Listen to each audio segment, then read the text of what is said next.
అందరికీ నమస్కారం. ఆంధ్ర రాష్ట్ర ప్రజలు తప్పకుండా ఈ వీడియో చూడాలని కోరుకుంటున్నాను. ఈరోజు ఆంధ్ర రాష్ట్రంలో ప్రశ్నించడానికి హక్కు లేదు, ప్రశ్నిస్తే అక్రమ కేసులు పెడుతున్నామని, అక్రమ కేసులు పెడతామని కూటమి యొక్క నాయకులు, ముఖ్యంగా జనసేన నాయకుడు శ్రీ ఉప ముఖ్యమంత్రి కొణిదెల పవన్ కళ్యాణ్ గారు చెప్తున్నారు. సార్, గత 5 రోజులుగా ప్రశ్న రావణ్ణి మీరు తిప్పిన స్టేషన్ తిప్పకుండా, పెట్టిన కేసు పెట్టకుండా, కోర్టు ఇతనికి బెయిల్ ఇచ్చినా అవి కేసులు కరెక్ట్ కాదని చెప్పినా ఏదో ఒక కేసు పెట్టి అతన్ని తిప్పుతూ వేధిస్తున్నారు మీరు. ఓకే సార్, ప్రశ్న రావణ్ చేసిన తప్పు అయితే అతనిలాగా కొన్ని వేల మంది మిమ్మల్ని ప్రశ్నిస్తున్నారు. వాళ్ళందరూ చేసింది తప్పేనా? నా దృష్టిలో వచ్చే ఎన్నికల్లో మీకు ఘోర పరాజయం రాబోతుందని గ్రహించి, మనమేమి ఈ 2 ఏళ్ళలో మీరేమీ చేయలేదు అని ప్రజలు గ్రహిస్తున్నారని మీకు తెలిసి అవే ప్రశ్న రావణ్ అడగటంతో ఇతన్ని ఇలా వేధిస్తే ఇంకెవరో మమ్మల్ని ప్రశ్నించరు అని మీరు అనుకుంటున్నారని నేను అనుకుంటున్నాను సార్. సరే సార్, ఇప్పుడు ప్రశ్న రావణ్ని అరెస్ట్ చేశారు. సరే, అవే ప్రశ్నలు నేను, నాతో పాటు ఇంకా నాలాంటి వాళ్ళు, రావణ్ లాంటి వాళ్ళు ఇంకా పుడుతూనే ఉంటారు సార్. ప్రశ్న రావణ్ లాగానే నేను కూడా మిమ్మల్ని కొన్ని ప్రశ్నలు అడుగుదాం అనుకుంటున్నాను సార్. మీరు పార్టీ పెట్టినప్పుడు మీ సిద్ధాంతాలు ఏవో 7 ఎన్నో చెప్పారు. అందులో నాకు గుర్తున్నాయి ఒక 2-3. ఫ్యామిలీ రాజకీయాలు చేయను అన్నారు. మరి మీ అన్న నాగబాబు గారిని ఎమ్మెల్సీ ఎలా చేశారు సార్? ఆయన ఎందుకు తీసుకొచ్చారు సార్ రాజకీయాల్లోకి? అంటే మీరు అన్నీ మీ మాటలన్నీ చేతల్లో చూపించరా? ఆడవారికి బలమైన చట్టాలు తీసుకొస్తాయని గత ఎన్నికల ప్రచారంలో మీరే చెప్పారు సార్. మరి రైల్వే కోడూరు ఎమ్మెల్యే అరవ శ్రీధర్ ఏం చేశారో మీకు తెలియదా సార్? అలాగే కిరణ్ రాయల్ ఏం చేశారో మీకు తెలియదా సార్? నిన్న కాక మన భీమవరంలో ఒక అమ్మాయి మీడియా ముందుకు వచ్చి తన బాధను చెప్పుకుంది, మీ యొక్క నాయకుడు ఏం చేశాడని. జనసేన నాయకుడు తెలియదా సార్ మీకు? తెలియనట్టు నటిస్తారా లేదా కనబట్టలేదా? అంటే ఆంధ్ర రాష్ట్రంలో ఇంకా వేరే ఏ పని లేదా సార్? మీ డిప్యూటీ సీఎం, పంచాయతీరాజ్ శాఖ సంబంధించిన ఏ పని లేదా సార్? ఒక ప్రశ్న రావణ్ని అరెస్ట్ చేయడమే పనిగా పెట్టుకున్నారా? అంటే ఆ ఒక్క పని చేస్తే ఆంధ్ర రాష్ట్రంలో ఉన్న సగటు సామాన్యుడి బాధలన్నీ పోతాయా? నిత్యావసర ధరలు పెరిగిపోయినాయి సార్, వాటి గురించి ఆలోచించరా? పెట్రోల్ రేట్ పెరిగిపోయింది సార్, వాటి గురించి ఆలోచించరా? ఆడవాళ్ళ మీద అత్యాచారాలు ఆగట్లేదు సార్, వాటి గురించి మాట్లాడరా? యాక్షన్ తీసుకోరా? మీకేమన్నా ఇష్యూస్ ఉంటే డిబేట్ పెట్టండి. ప్రశ్న రావడంతో మీరు డిబేట్ పెట్టండి. అందులో మీరు ఏం చేశారో చేయలేదో చెప్పండి ఈ 2 ఏళ్ళలో. అంతేగాని అక్రమ కేసులు పెట్టి ప్రశ్నించే వాళ్ళని మేము అణిచివేస్తాం అనే ధోరణి కరెక్ట్ కాదు సార్.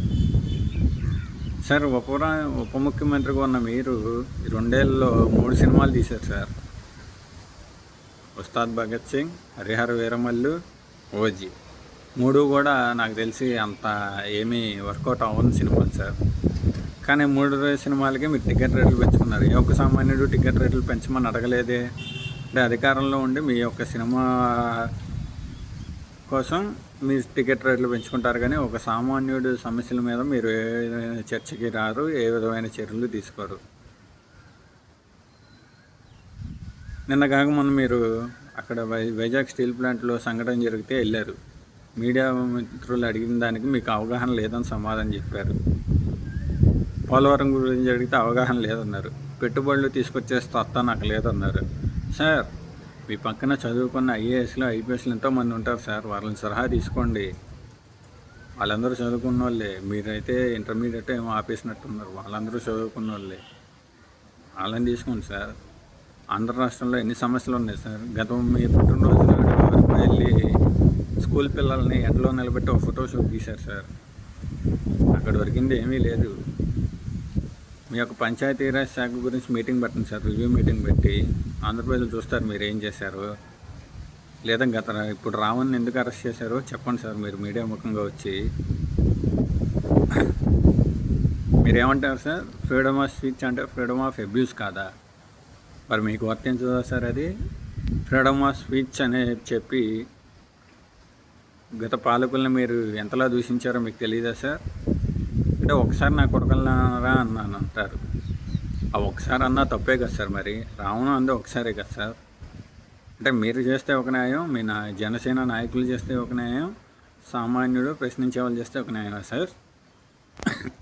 మీ నాయకులు అంటారు మత విద్వేషాలు, మత కల్లోహాలు సృష్టించడానికి రావణ్ అనేవాడు, అలాగే వైసీపీ తాడేపల్లి ప్యాలెస్ నుంచి ఇదంతా ఒక ప్లాన్ అంటారు. సార్ కొంచెమన్నా మీకు ఆలోచించే శక్తి కానీ ఆలోచన విధానం కానీ ఉంటే ఈ మాట మాట్లాడరు సార్ మీరు, మీ నాయకులు. ఎందుకంటే అసలు కులాన్ని తీసుకొచ్చి ఆంధ్ర రాష్ట్రంలో రుద్దిందే మీరు సార్. మీ ఓటమి చెందిన తర్వాత కులాన్ని చూసి ఓటేయండి నన్ను గెలిపించిందని అడిగింది మీరు సార్. వేరే ఏ నాయకుడు అడగల. నాకు తెలిసి బహుశా నేను ఎప్పుడూ చూడలేని కూడా చూడలే. ఆంధ్ర రాష్ట్రంలో మొట్టమొదటిసారి కులాన్ని చూసి నన్ను ఓటేయండి, నా సొంత కాపులే నన్ను ఓడించారు, కాపులు అందరూ కలిసి నాకు ఓటేయండి అని అడిగింది మీరే సార్. సరే వేసి గెలిపించారు ఓట్లు. ఏం చేస్తున్నారు సార్ మీరు? తిరుపతి యొక్క ప్రతిష్టని, తిరుపతి లడ్డు యొక్క వాల్యూని అత్యంత నీచ స్థాయికి తీసుకెళ్ళిన వ్యక్తి మీరే సార్. అందులో ఎటువంటి డౌట్ లేదు. అంటే మీ యొక్క అధికారం కోసం, మీ యొక్క ఇది కోసం వెంకటేశ్వర స్వామి అన్నా లెక్కలేదు, తిరుపతి లడ్డు అన్నా లెక్కలేదు, వాడేస్తారు, మతాన్ని వాడేస్తారు.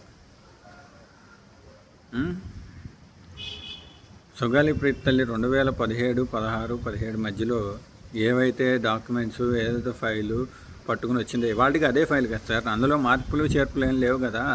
ఆవిడ ఒక స్టాండ్ మీద ఉంది, మీరే లేరు సార్ ఒక స్టాండ్ మీద. గత వైసీపీ వాళ్ళు చెరిపేశారా? అంటే 2019 ముందు కూడా ఆవిడ అదే ఫైల్ పట్టుకొచ్చింది సార్. ఏ ఒక్క యాక్షన్ తీసుకోలేని మీకు ఎందుకు సార్? ఉప ముఖ్యమంత్రి అయితే ఏంటి, హోంమంత్రి అయితే ఏంటి సార్? మీరు ఏమీ చేయలేరు. మీ యొక్క నాయకులు అరవశ్రీధరన్ ఏమైనా చేశారా? చేయలే. కిరణ్ రాయల్ని ఏమైనా చేశారా? చేయలే. సీమరాజా, కిర్రా కార్పి, ఎంతమంది లేరు సార్ జనసేన నాయకులు? ఆడవాళ్ళని వేధిస్తా వాళ్ళ మీద చర్య తీసుకుంటారో? తీసుకోరు. నన్ను కాక మన సాయికృష్ణ తల్లి అని చెప్తుంది, మేము ఓటేసి గెలిపించుకున్నాం కదా అంట. అంటే మీ పార్టీలో ఉన్న వాళ్ళు ఎన్ని తప్పులు చేసినా మీకు కనబడదు.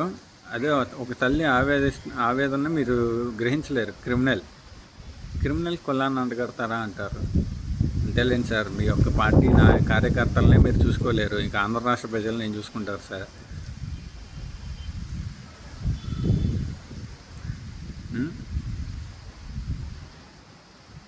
మీ యొక్క చర్యల్ని ఆంధ్ర రాష్ట్ర ప్రజలు గమనిస్తున్నారు సార్. వచ్చే ఎన్నికల్లో కాపులే కాదు ఎవరో కూడా మీకు ఓటేసే పరిస్థితి ఉండదని తెలియజేస్తున్నాను. ఎక్కడో ఎవరో 4-5 కాపు నాయకులు కలిసి ఒక భోజనం పెట్టుకొని మాట్లాడుకుంటే మీ కింద మూలాలు కదులుతున్నాయి. ఎందుకు సార్? సొంత కాపుల్లో వ్యతిరేకత అన్న భయమా? చేయండి సార్. మీరు ఏమన్నా చేసి దాని మీద డిబేట్కి రండి. మేము ఇది చేసాము, అలానాది చేసాము అని చెప్పి డిబేట్కి రండి. అందులో నిజ నిర్ధారణేంటో డిబేట్లో చెప్పండి. ప్రజలు చూస్తారు, ఒక అవగాహన వస్తారు. అంతేగాని ప్రశ్నించడానికి పార్టీ పెట్టానన్న మీరు ప్రశ్నలను ఎదుర్కోకుండా ప్రశ్నలను అణచివేసే ప్రయత్నం చేస్తున్నారు. ఇది ఎంతవరకు సమంజసం కాదు. దీన్ని ఎవరు ఉపేక్షించరు. ప్రశ్నలు పుడుతూనే ఉంటాయి, ప్రశ్నించే వాళ్ళు పుడుతూనే ఉంటారు. మీరు ఏదో ఒక ప్రశ్నకు మీరు సమాధానం చెప్పాల్సిన పరిస్థితి వస్తుంది. ఖచ్చితంగా ఒకటైతే చెప్పగలను సార్, మీరు మీ నాయకులు అధికార దుర్వినియోగానికి తప్ప దేనికి పనికి రావట్లేదు సార్. సామాన్యులకి ఎవరికి పనికి రావట్లేదు. మీ యొక్క నాయకులు ఎన్ని అక్రమాలు చేసినా వాళ్ళని కాపాడడానికి మీరు పనికొస్తున్నారు తప్ప సామాన్యులకి ఎవరికి పనికి రావట్లేదు. ఒక సినిమాకి ముందు ఒక టైటిల్ వస్తుంది కదా సార్, అలాగే ఒక టైటిల్ వేసారు, freedom of speech, freedom of abuse అని ఏదో ఒక టైటిల్ వేసి మీరు అజ్ఞాతంలోకి వెళ్ళిపోయారు. గత 5 రోజులుగా రావణ్ని తిప్పిన స్టేషన్ తిప్పకుండా తిప్పుతున్నారు.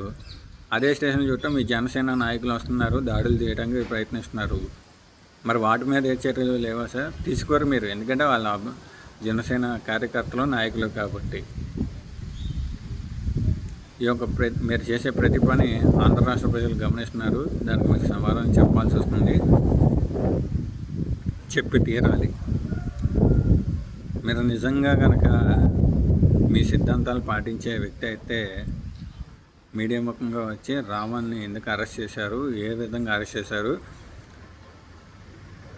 చెప్పాలి. మీరు చెప్పరు, ఎందుకంటే మీరు పెట్టేవే అక్రమ కేసులు కాబట్టి.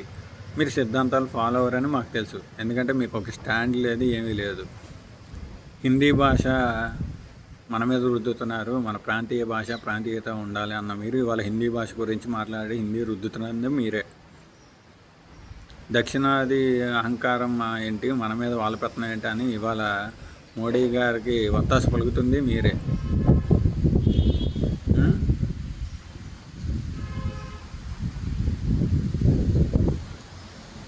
ప్రతిదీ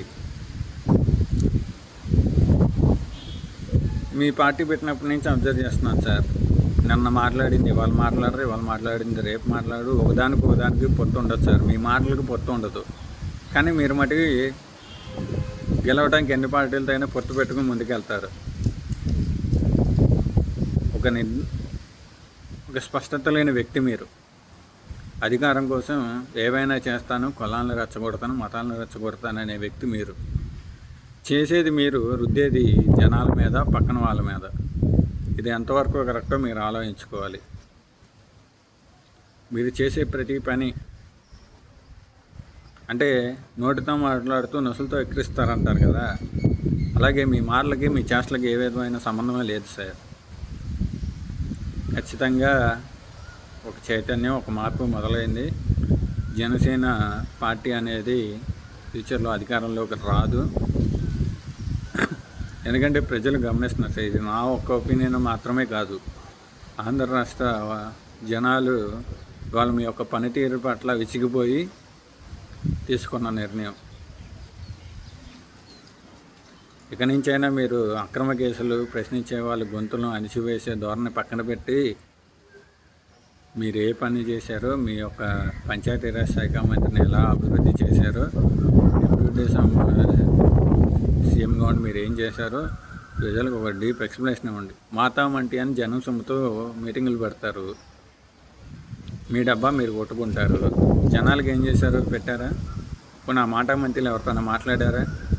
లేదు. కనీసం మీ నాయకులకు పనిచేసే ఈ కార్యకర్తలకి, జనసేన నాయకులకు కూడా కొంచెం ఆలోచించే శక్తి కూడా లేదని నాకు అనిపిస్తుంది. మీరు మాట్లాడే మాటలకి వాళ్ళు ఎందుకు చప్పట్లు కొడతారో వాళ్ళకే తెలియదు. అసలు మీ ఏ భావంతో మాట్లాడారు, నువ్వు బాధతో మాట్లాడారా, కోపంతో మాట్లాడారా, ఏమీ తెలియదు. మీరు ఏ మాట్లాడినా మీ వెనకమాల గుడ్డిగా చప్పట్లు కొట్టేయాలి, అంతే వాళ్ళకి తెలిసింది. మీరు కూడా వాళ్ళు ఎన్ని చేసినా వాళ్ళ మీద కేసులు కానీ న్యాయపరంగా వాళ్ళ మీద తీసుకునే చర్యలు కానీ ఏమీ చేయరు మీరు. మీ వాళ్ళతో, మీ నాయకులతో, మీ కార్యకర్తలతో పెట్టడం కదా సార్ మీటింగులు. జనాల్లోకి వచ్చి పెట్టండి, జనం మధ్యలో రండి, జనం అడిగే ప్రశ్నలకు సమాధానం చెప్పండి. అప్పుడు ఒప్పుకుంటాం మీరు ఆంధ్ర రాష్ట్రానికి మంచి చేస్తున్నారని. 15 ఏళ్ళు పొత్తులో ఉన్నా కానీ ఈసారి మీరు గెలవరు సార్. ఇదైతే ఆంధ్ర రాష్ట్ర ప్రజల యొక్క మార్పుగా నేను భావిస్తున్నాను. ఎందుకంటే ప్రజలు అన్నీ అబ్జర్వ్ చేస్తున్నారు, మీ యొక్క పనితీరు అని చూస్తున్నారు. ఏదైనా ఉంటే ప్రజలకు మంచి చేయండి సార్. ప్రశ్నించే వాళ్ళని ఎందుకు, జర్నలిస్టుల పైన ఎందుకు మీ ప్రతాపం? మిమ్మల్ని వ్యతిరేకించిన ప్రతిసారి వాళ్ళని ఇలాగే చేస్తారా? ఈ 15 ఏళ్ళు ఇంటేనే ఇంకా ఈ 15 ఇలా ఉండదు అని భరోసా ఇవ్వగలుగుతారా? ఇవ్వలేరు. ఎందుకంటే మీకు ప్రశ్నలను ఎదుర్కోవటం చేత కాదు. అది ప్రశ్నల కోసం పెట్టిన పార్టీ కాదు, అధికార దాహం కోసం పెట్టిన పార్టీ. అధికారం కోసం మాత్రమే బతుకుతున్న పార్టీ అని జనాలు అనుకుంటున్నారు సార్. దీనిపైన మీరు ఒక స్పష్టత ఇవ్వాల్సిందిగా కోరుకుంటూ, ప్రశ్నారావుని ఎందుకు అరెస్ట్ చేశారు, అతను ఎందుకు బెయిల్ ఇచ్చినా కానీ మళ్ళీ అరెస్ట్ చేస్తున్నారు, అతను చేసిన నేరం ఏంటి? అతను చేసిన నేరం అయితే మీరు చేసిందే నేరమే. మరి మీ మీద ఎటువంటి చర్యలు తీసుకోవాలో చెప్పాల్సిందిగా కోరుతూ సెలవు తీసుకుంటాం.